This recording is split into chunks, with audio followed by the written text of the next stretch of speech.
करमाळा तालुक्यातील जेऊर या ठिकाणी या पोस्ट ऑफिसला आग लागलेली आहे। या आगीमध्ये आपण पाहू शकतो की पोस्ट ऑफिसचं जे नुकसान आहे ते मोठ्या प्रमाणात नुकसान झालेलं पाहायला मिळतंय। मी कॅमेरामॅनला विनंती करेल की सध्या हे पोस्ट ऑफिस जे होतं त्यामध्ये पूर्णपणे लाकडी साहित्य असेल, फर्निचर असेल हे देखील होतं।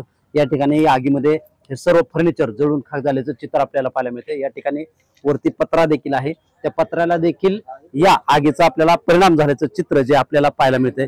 या ठिकाणी पलीकडे जो पोस्ट ऑफिसचे कर्मचारी काम करण्यासाठी बसत होते त्या विभागामध्ये कॉम्प्युटर असतील ते देखील आपल्याला या ठिकाणी ते कॉम्प्युटर जळल्याचं चित्र देखील या पोस्टमध्ये पाहायला मिळतं। या ठिकाणी आपण पाहू शकतो की अग्निशमन दलाचे जवान जे आहेत ते यांनी शर्थीचे प्रयत्न करून हे आग आटोक्यात आणण्यासाठी आता प्रयत्न केलेले। थोड्या प्रमाणामध्ये आग आहे, त्या आग देखील विझवण्यात सध्या त्यांना यश आलेलं आपल्याला पाहायला मिळतंय।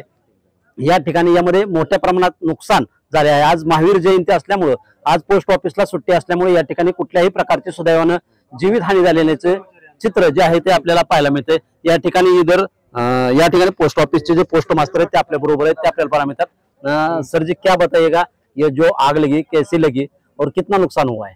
नमस्कार सर, मैं दीपक शर्मा एडिशनल इंचार्ज हूँ अभी deputation pay as an SPM sir. Sir क्या हुआ, आज गवर्नमेंट हॉलीडे है, हम अपने घर पे थे। आज क्या हुआ, अचानक 1:30 बजे मेरे को फोन आता है जेऊर ग्रामवासियों का कि ऐसे से आपके ऑफिस में आग लगी है। तो मैं तुरंत प्रभाव से 5 मिनट के अंदर ऑफिस में अंदर आ गया। तो मैंने देखा बहुत ज्यादा आग लगी थी। तो मैं तुरंत प्रभाव से आग बुझाने वालों को फोन किया है। उनकी 3 टीमें आई हैं, 3 गाड़ियां आई है इधर मौके वारदात पे। और मैंने तुरंत प्रभाव से अपने आला अधिकारियों को भी सूचित किया कि ऐसे हमारे ऑफिस में आग लग गई है। ये क्या है, आग लगी है। क्या कितना नुकसान हुआ है? कागज जो डॉक्यूमेंट रहता है वो कभी वो कैसा रिकवर हो जाएगा क्या? सर कागज कैसा, हमारे पास ऑनलाइन ऑफलाइन दोनों रिकॉर्ड है, पर थोड़ा सा ऑफलाइन रिकॉर्ड जला है, उसका हम रिकवरी कर लेंगे बहुत जल्दी। आज पर हमारे जो अधिकारी इंस्ट्रक्शन देते हैं उनकी मदद से हम जरूर इसको रिकवरी करेंगे। आज छुट्टी है इसलिए कुछ जीवितहानि नहीं हुई। कम से कम कितने लोग रहते हैं अगर रेगुलर पोस्ट ऑफिस चल रहे थे इसमें? रेगुलर कम से कम हमारा सर एट वर्किंग टाइम पे सर हमारा 50 से 55 करोड़ स्टाफ रहता है, प्लस हमारा जो एक 40 से 50 कस्टमर भी पर आवर रहते हैं हमारा एवरेज, ऑन एवरेज सर। आज छुट्टी की वजह से कुछ ये जीवितहानि नहीं हो चुकी है। हाँ सर, ये क्या हुआ, अचानक ही हुआ सर, ये एक नेचुरल बोलते हैं, बाहर से कैसे आग लगी, गर्मी वजह से कैसे लगी है, और ऊपर से बहुत ज्यादा हवा का बहुत ज्यादा प्रेशर था जिसकी वजह से पूरे ऑफिस को उसने कव्हर किया। नक्कीच आपण पाहू शकतो या ठिकाणी स्थानिक नागरिक देखील या ठिकाणी आहेत, त्यांनी देखील यावेळी या ठिकाणी असल्याचं चित्र आपल्याला पाहायला मिळतंय। त्यांना देखील विचारूया, काय सांगाल, कशा पद्धतीने ही आग लागली आणि काय त्या प्रथमदर्शनी तुम्ही होता, काय सांगाल? जेव्हा आम्ही बायांचा फोन आलता आम्हाला की इथं पोस्ट ऑफिस मध्ये आग लागली, तिथं जाऊन तुम्ही आग आटोक्यात आणण्याचा प्रयत्न करा, तेव्हा मी आमचे कर्मचारी व ग्रामस्थ सगळे लोक इथे येऊन कुठं बोरच्या पिण्याच्या म्हणजे पाईप आणि बादल्यांनी आग आटोक्यात आणण्याचा प्रयत्न केला आणि आम्ही फायर ब्रिगेड वाल्यांना फोन केला। फायर ब्रिगेड वाले आल्याच्या नंतर आग आटोक्यात आली। अजून देखील नागरिक आपल्या बरोबर, काय सांगाल तुम्ही? आमचे वडील आणि आमचे आजोबा दोघांनी या पोस्टामध्ये काम केलेलं आहे।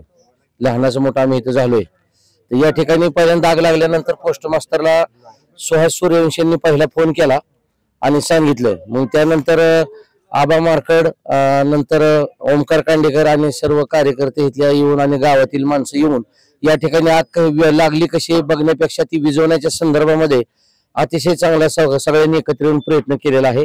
या ठिकाणची तरुण मंडळी, वयस्कर मंडळी, नोकरदार सर्वजण आले आणि अग्निशामक दलाला वगैरे फोन लावून सगळं कार्य केलं। त्या ठिकाणी सिद्धार्थ वाघमारे सुद्धा लवकर आले आणि 9 मराठीचे शीतल कुमार मोठे यांना बातमी समजतात त्या ठिकाणी हित आले। पत्रकारांचं या ठिकाणी गावकऱ्यांच्या वतीनं मी अभिनंदन करतो आणि ग्रामपंचायतच्या वतीनं अभिनंदन करतो। पृथ्वीराज बाया पाटील यांनी या ठिकाणी कळताच लगेच अग्निशामक दलाला फोन केला आणि आबासाहेबांनीही फोन करून बाकीचे इथं कार्यकर्ते सगळे पाठवले।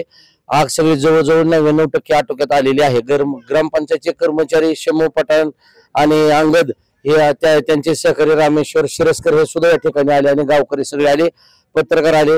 एकत्रित गाव एका ठिकाणी सुखाने नांदत असलेल्या ठिकाणी सर्वांचा आनंद अबाधित राहावा यासाठी पोस्ट ऑफिस विझवण्याचा सर्वांनी प्रयत्न केल्याबद्दल गावकऱ्यांच्या वतीनं पत्रकारांचा आभार मानतो आणि अशा रीतीने 9 मराठी आणि संघर्ष न्यूज यांचे आभार मानतो। धन्यवाद। आपण पाहतोय की या ठिकाणी सध्या आग हे जे आहे ते जवळपास विझवण्यात अग्निशामक दलाला यश आल्याचं चित्र पाहायला मिळते। या ठिकाणी दररोज या पोस्ट ऑफिसमध्ये कमीत कमी 30 ते 40 कर्मचारी जे आहे ते या ठिकाणी काम करत असल्याचे चित्र पाहायला मिळते। महावीर जयंती असल्यामुळे सुदैवानं कुठल्याही प्रकारची जीवितहानी जी आहे ती यामुळे टळलेल्याचं चित्र पाहायला मिळते। सध्या ह्या पोस्ट ऑफिसच्या पाठीमागे मोठ्या प्रमाणात गवत होतं, त्या गवताला आग लागल्यानंतर या पोस्ट ऑफिस पर्यंत ही आग पोहोचल्याचं चित्र पाहायला मिळते, परंतु आग कशामुळे लागले हे कारण अद्याप अस्पष्ट आहे। कॅमेरामन सिद्धार्थ वाघमारेसह शीतलकुमार मोठे, TV9 मराठी, जेऊर, करमाळा।